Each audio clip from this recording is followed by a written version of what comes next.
Hari ini gue mau ngapain? Mau ngebahas kenapa sih gue bikin cap tawa.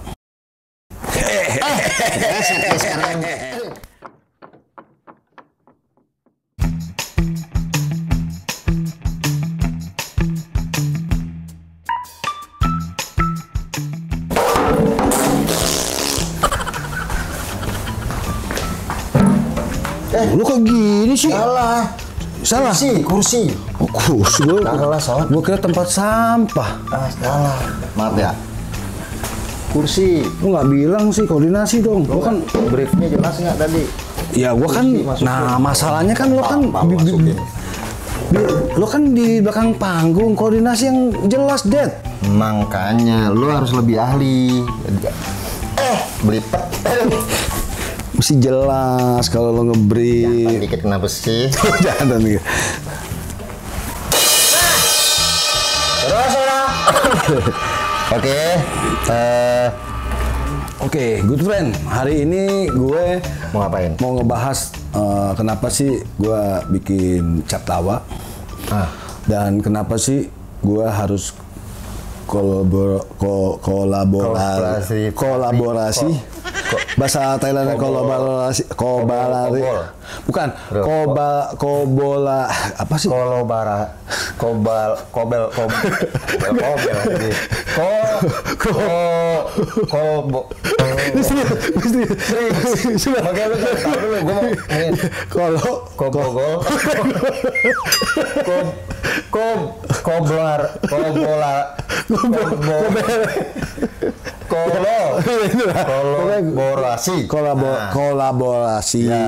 Kenapa sih gue harus kolaborasi dengan lo yang biasanya di belakang panggung, gue biasanya di atas panggung. Nah, ini yang luar biasa untuk good friend, dimana gue nih bisa akhirnya bisa disatukan yang di belakang panggung sama yang di depan panggung. Backstage ya. On stage. Setelah lama kita terpisah. Dan kita juga sebenarnya bukan berdua saja ternyata, good friend. Kita tuh ada berlima dan kita nih hanya pertama tuh ngobrol-ngobrol. Reuni. Nah, ternyata dari reuni ini kita ada pembahasan, kita berbagi pengalaman-pengalaman kita dulu dari 90-an ya. Ini salah satu mungkin teman-teman juga tahu sebelum jadi stage management. Ente jadi, gue pernah koreografer juga. Oke, keren juga. Gue bikin tarian. Gue teman-teman gue ngajar tari juga dulu. Terus kenal sama Delon di satu perusahaan yang dia emang bidangnya memang acting lo dulu ya. Lo ngajar drama segala macam. Akhirnya kita sampai sekarang lah kita ngobrol. Terus ketemu gigi dua. Ketemu. Ini kita tawa ini prakarsanya tuh sebetulnya gue bilang good friend itu ya itu tim kita good friend. Antonovos. Ada Bayu Effendi. Kreatornya Bayu Effendi. Ada Kiki Finansial. Kalau lo pernah dengar tangan ajaib, itu Kiki si tangan ajaib. Nah ini Kiki 3 tangannya sob. 3. Saking ajaibnya. Saking ajaibnya. Ini ngobatin. Kayak pemain bola dong.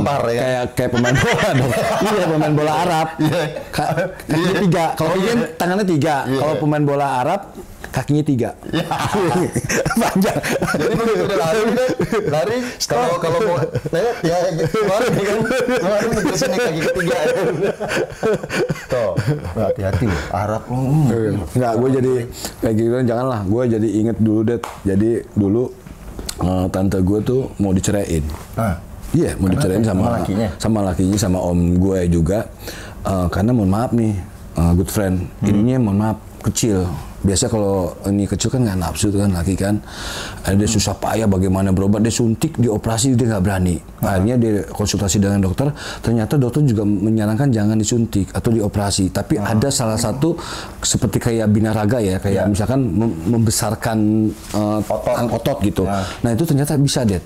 Nah, tante gue diajarin cara membesarkan payudara. Misalnya gini, good friend, ya, dengan misalkan dia sama dokter gini, ibu nanti gini bu ya, 1, 2, 1, 2, 1, sebulan baik lagi bu ya, 1, 2, ya, itu kan ya seperti olahraga kan. Nah, sebulan baik lagi bu ya. Nah, pas sebulan dokter nungguin kok ibu Ina kok nggak balik lagi, 2 bulan nggak balik, si dokter khawatir. 3 bulan, suster, alamat Bu Ina di mana ya? Oh di sini, kasih alamatnya. Si dokter datang ke rumah tante gue. Datang ke rumah gue, permisi, ini rumah Bu Ina, betul.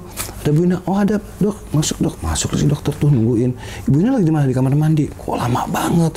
Tapi terdengar di kamar mandi 1, 2, 3, 4. Lah, kok ada 4-nya? 1, 2, ngitung gitu. Karena kan 1, 2 doang kan dihitungnya kan? Iya. Harusnya ada 2 doang, 1, 2, 1, 2. 2 gitu, kanan kiri kan? Akhirnya dokter penasaran, diintip lah. Ternyata tante gue ngitungnya 4. 1, 2, 3, 4 kepanjangan. Berarti sampai ke belakang gitu ya. Buat ngikat deh. Gitu. Itu bisa juga diserbet tuh ya. Diserbet kalau makanya kalau pesen dokter tuh harus diinget deh. Pesen dokter harus diinget. Nah, apalagi kita nih tetap jaga jarak. Gitu, harus diingat pesen ibu. Jauhin 2 cm. Ya, oke, itu loh deh maksud gue. Dan kita juga banyak pesan-pesan yang kita dapatkan dari bukan dokter aja, dari teman-teman kita selama perjalanan kita. Yang satu industri sama kita ya. Iya, kayak gue selalu diingetin, Dad, nanti ini ya, wah itu kan perlu seorang gue bekerja seni kan. Nah, lo kan sebagai penghibur nih, lo sepak terjang lu gimana sih selama lo jadi penghibur? Lo kan orang yang selalu dilihat orang nih, tampil di muka umum. Nah, lo punya pengalaman apa sih itu di? Gue banyak pengalaman, dan pengalaman yang lucu gini. Dulu semua tuh pada takut kalau misalkan ada acara orang asing. Misalkan gue ada di corporate mana gitu, tiba-tiba ada yang direksinya orang bule.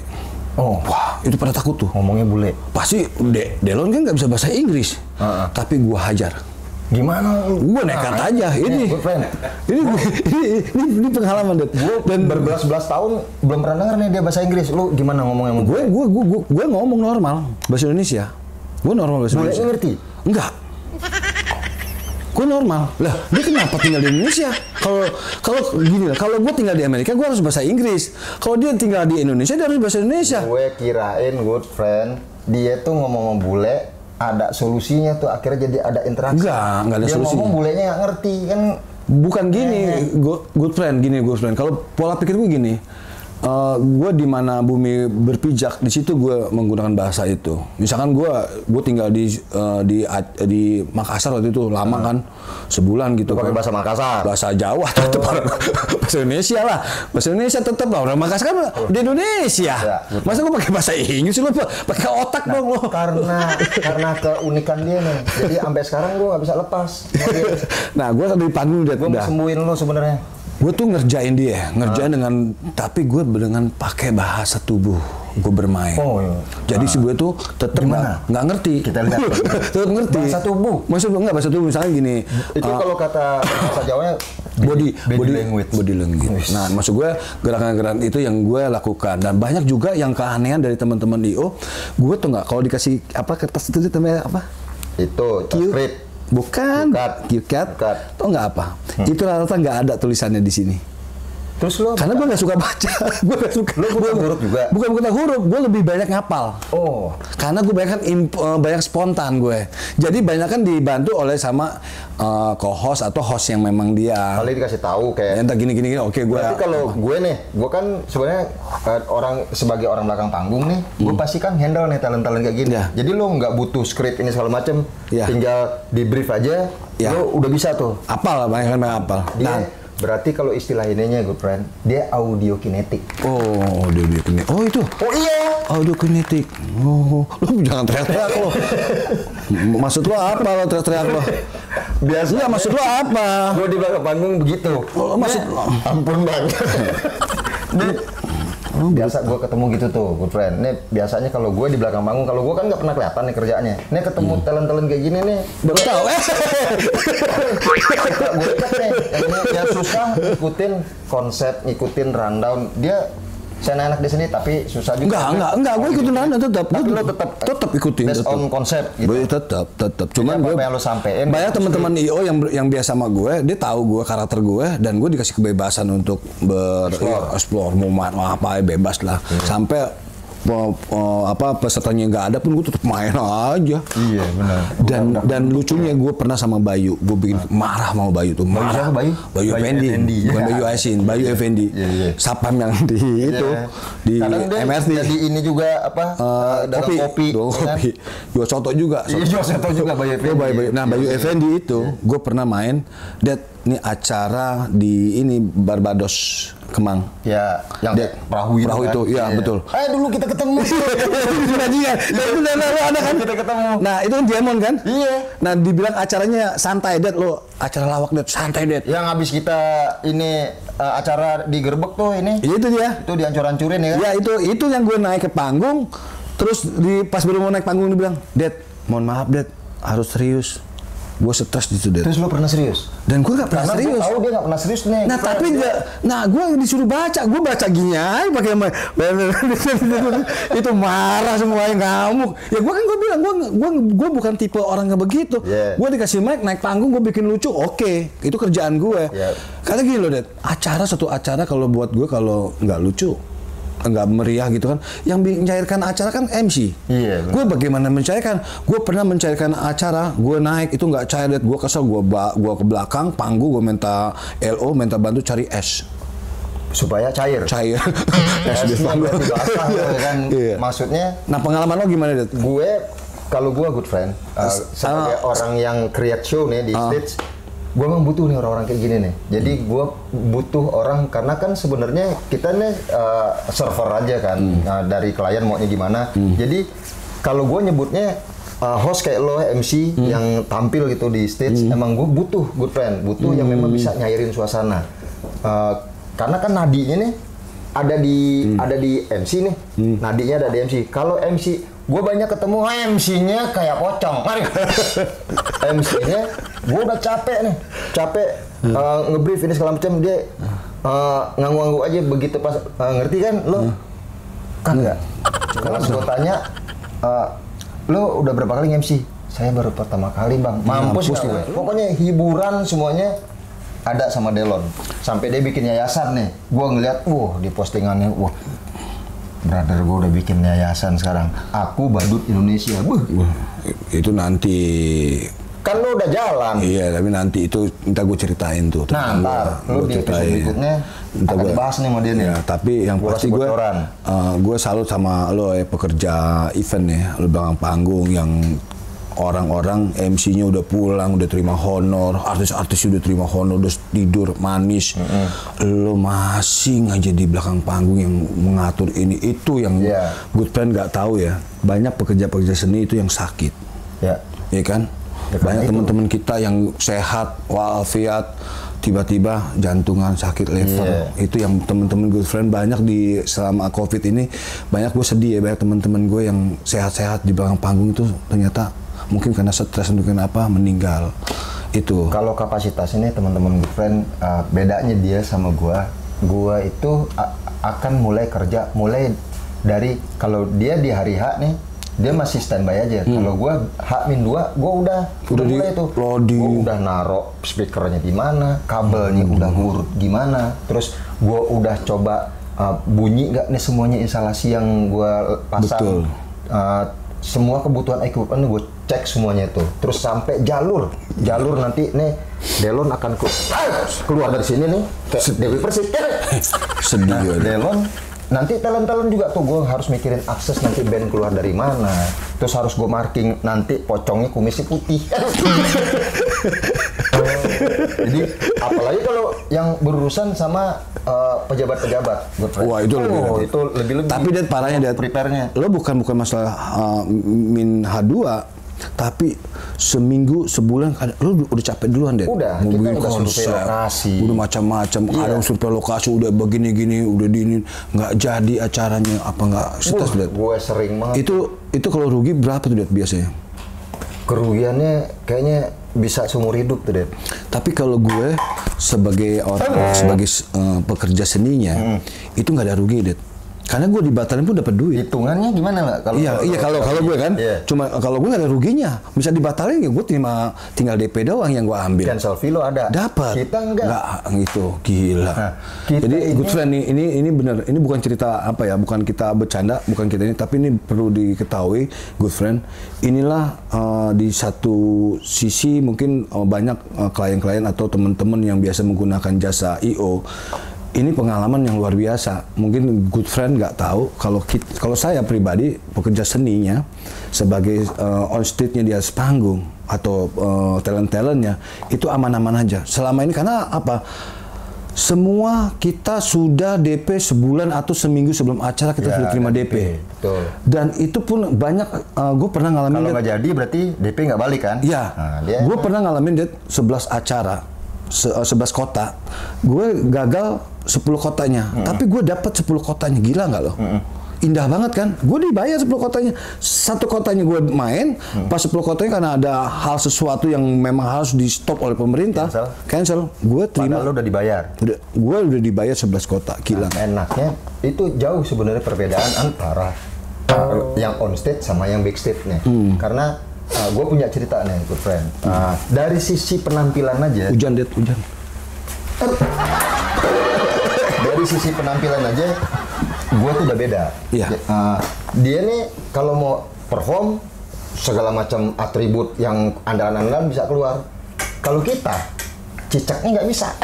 Kalau kita yang stage management ini adalah ya teman-teman good friend mungkin juga ada yang menggeluti dunia stage management ya.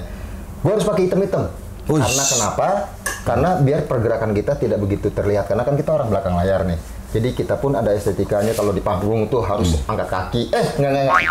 Kalau di panggung tuh jalan nggak boleh cepat. Harus. Wah benar-benar. Nggak boleh lari. Dan pijakannya itu langkah tuh mesti harus teratur. Aturan tuh banyak banget di backstage itu. Bahkan kalau kita sampai masuk ke atas panggung, itu aturan juga banyak. Yang paling ngebedainnya sama dia sebagai talent, warna baju deh hitam. Jadi gue pernah deh waktu itu, gue selalu hitam nih, hitam. Ntar pakai topi hitam, pakai semuanya serba hitam deh atribut. Karena maksudnya biar nggak kelihatan pergerakan kita di atas panggung kan.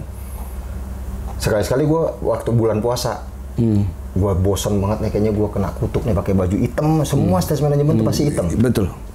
Nah, oke, kita besok pakai ini ya pakaiannya untuk stage management. Pakai baju koko.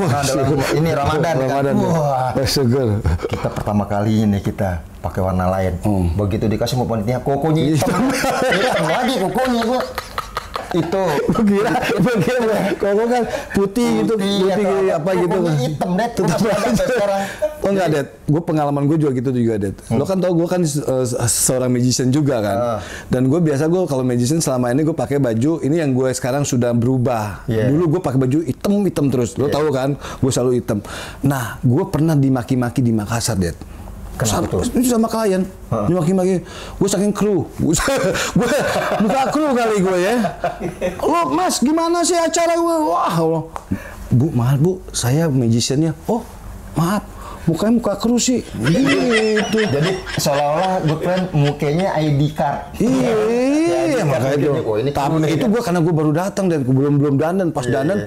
Nah kan itu kayak shoot manager, sama juga di belakang panggung juga. Tetap perlu juga ya kan. Mau apa kalau mau director mau manajer tetap aja lo nggak kelihatan. Betul. Ya nggak? Nah itu ya suka duka yang gue jalanin sekarang nih profesi yang gue jalanin sekarang. Lo mau ganti lo mulai dari floor crew, mulai dari stage crew, mulai dari LO kiri dikit bang, kanan. Lo naik lagi jadi stage manager, terus sekarang udah mulai running juga jadi show director, tetap aja hitam. Gitu ya? Enggak ganti-ganti. Kalau lo kan terserah. Tapi gue pengen tahu ya, gue ada kita mau nggak kayak gini, Det. Lo pakai baju stage crew, stage management. Gue pakai profesi gue. Boleh. Nanti gue ceritain tuh tentang profesi gue dan kita kasih juga ke good friend nih. Jadi nah gini loh atribut kita kalau kita lagi sih? Kerja gitu ya. Oke. Kalau sekarang kan kita lagi santai nih. Lagi santai. Oke, good friend. Nanti gue akan balik lagi. Gue dengan atribut kita masing-masing. Oke, lo lihat ya.